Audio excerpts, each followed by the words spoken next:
तो यूजीसी के जो नए नियम आए हैं कैंपस में भेदभाव को रोकने के लिए, वो आजकल एक बड़ी बहस का मुद्दा बने हुए हैं। तो आज चलिए इसी बहस के जो तर्क हैं उनको एक एक करके परत दर परत समझने की कोशिश करते हैं। तो आज हम इस पूरे मामले को कैसे समझेंगे? देखिए, सबसे पहले बात करेंगे पक्षपात के सवाल पर, फिर ये भी मानेंगे कि भेदभाव एक कड़वी सच्चाई है। उसके बाद जो आंकड़े दिए जा रहे हैं उनका सच क्या है वो देखेंगे। सुरक्षा और सजा में क्या फर्क है इस पर भी गौर करेंगे। फिर संवैधानिक संतुलन की बात होगी और आखिर में सबसे बड़ा सवाल, क्या ये सुरक्षा सबके लिए है? तो बहस की शुरुआत ही एक बहुत बड़े और कह सकते हैं एक मुश्किल सवाल से होती है। सवाल ये है कि क्या किसी कानून पर सवाल उठाना ही अपने आप में एक तरह का पूर्वाग्रह है? इस बहस का जो असली तनाव है ना, वो इसी सवाल में छिपा हुआ है। तर्क ये दिया जा रहा है कि भाई लोकतंत्र में किसी कानून के लागू होने के तरीके पर सवाल उठाना, उसका विरोध करना नहीं होता, बल्कि ये तो एक बहुत जरूरी प्रक्रिया है। अब इस कानून के विश्लेषण में और गहराई से जाने से पहले एक बात समझनी जरूरी है, एक ऐसी बात जिस पर शायद ही किसी को कोई ऐतराज हो। और वो बात यह है कि हाँ, भारतीय कैंपस में SC, ST और OBC समुदायों के छात्रों के साथ भेदभाव होता है। ये एक कड़वी सच्चाई है, इसे कोई नकार नहीं सकता। और देखिए, इस बात को मानना इसलिए ज़रूरी है क्योंकि तभी हम इस पर ठीक से बहस कर सकते हैं। यहाँ मुद्दा ये नहीं है कि भेदभाव एक समस्या है या नहीं, वो तो है। सवाल ये है कि जो समाधान लाया जा रहा है, क्या वो सही है? और इस समाधान को सही ठहराने के लिए ना कुछ आंकड़े सामने रखे गए हैं। तो चलिए अब जरा इन आंकड़ों की कहानी को भी समझते हैं। 118.4%, इतनी बड़ी बढ़ोतरी! मतलब पहली नजर में जब कोई ये आंकड़ा देखता है तो चौंक जाता है। लगता है कि अरे, कैंपस में भेदभाव की घटनाएं तो बहुत तेजी से बढ़ गई हैं। लेकिन कहानी में एक मोड़ है। जब हम इस प्रतिशत के पीछे की असली संख्याओं को देखते हैं तो तस्वीर कुछ और ही नजर आती है। देखिए, 2019-20 में शिकायतें थी 173, जो 2023-24 तक बढ़कर हो गई 378। अब ये जो असल आंकड़े हैं, ये हमें एक बहुत जरूरी कॉन्टेक्स्ट, एक संदर्भ देते हैं। और वो संदर्भ ये है कि जब इन 378 शिकायतों को देश के कुल 4.25 करोड़ से ज्यादा छात्रों के मुकाबले में रखा जाता है, तो ये प्रतिशत 0.003% से भी कम बैठता है। तो यहाँ सवाल ये उठाया जा रहा है कि क्या इतने छोटे प्रतिशत के आधार पर जो कानूनी प्रक्रिया है उसमें इतना बड़ा बदलाव करना ठीक है? और बात सिर्फ इतनी ही नहीं है। ये जो शिकायतें बढ़ी हैं, इसके और भी कारण हो सकते हैं, है ना?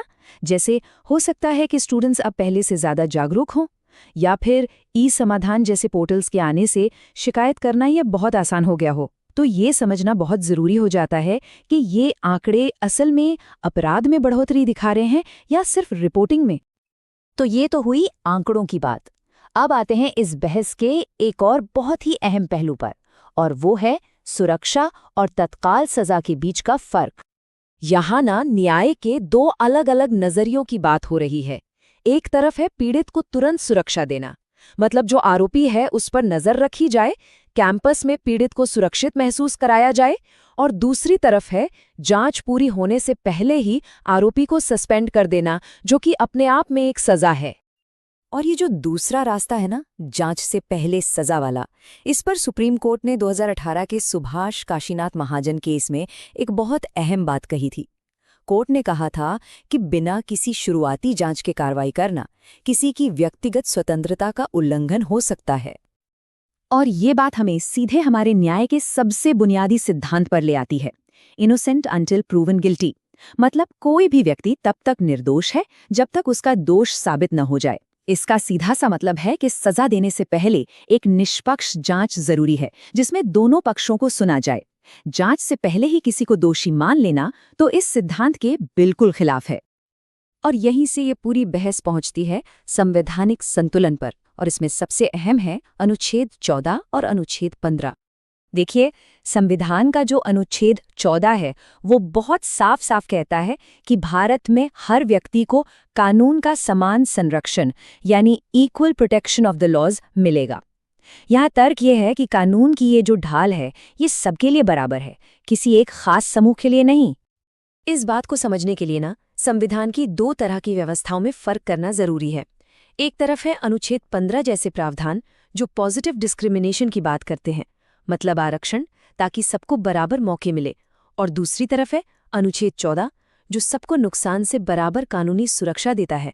और यहाँ पर तर्क ये है कि बराबर मौका देने के लिए किसी से उसकी बराबर कानूनी सुरक्षा नहीं छीनी जा सकती। तो अब आते हैं इस पूरे विश्लेषण के आखिरी और शायद सबसे बड़े सवाल पर कि ये जो सुरक्षा की ढाल है, क्या ये वाकई सबके लिए है? यहाँ एक और तर्क दिया जाता है, वो ये कि अगर कानून जाति के आधार पर किसी को विशेष सुरक्षा दे सकता है, तो फिर यही सिद्धांत धर्म के आधार पर होने वाले भेदभाव पर भी लागू होना चाहिए या नहीं। मतलब बात यह है कि न्याय के सिद्धांत अगर सबके लिए एक जैसे नहीं है, तो क्या वो सचमुच न्याय कहला सकते हैं? और इन नियमों का एक और असर भी हो सकता है, और वो है इंस्टीट्यूशंस पर पड़ने वाला दबाव। सोचिए, जब फंड कटने और भारी जुर्माने का डर होगा, तो कोई भी संस्थान जोखिम क्यों लेगा? वो तो आसान रास्ता अपनाएगा, मतलब बिना पूरी जांच के फटाफट सस्पेंड कर दो। तो ऐसे में डर ये है कि फैसले सबूतों के आधार पर नहीं, बल्कि सिर्फ डर और दबाव में लिए जाने लगेंगे। तो इस पूरी बहस का निचोड़ क्या है? निचोड़ ये है कि मूल तर्क भेदभाव से सुरक्षा के खिलाफ नहीं है, बल्कि चयनात्मक यानी सिलेक्टिव सुरक्षा के खिलाफ है। मांग एक ऐसी व्यवस्था की है जहां हर स्टूडेंट को ये यकीन हो कि कानून उसके लिए भी उतना ही है जितना किसी और के लिए। और यहीं आकर हम इस सबसे बुनियादी सवाल पर रुक जाते हैं, क्या न्याय की ढाल को हर किसी की हिफाजत एक समान करनी चाहिए, या फिर इसे किसी की पहचान के आधार पर छोटा बड़ा किया जाना चाहिए? और इसी सवाल का जवाब तय करेगा कि हमारे लिए कानून के राज में सच्ची समानता का असल मतलब क्या है।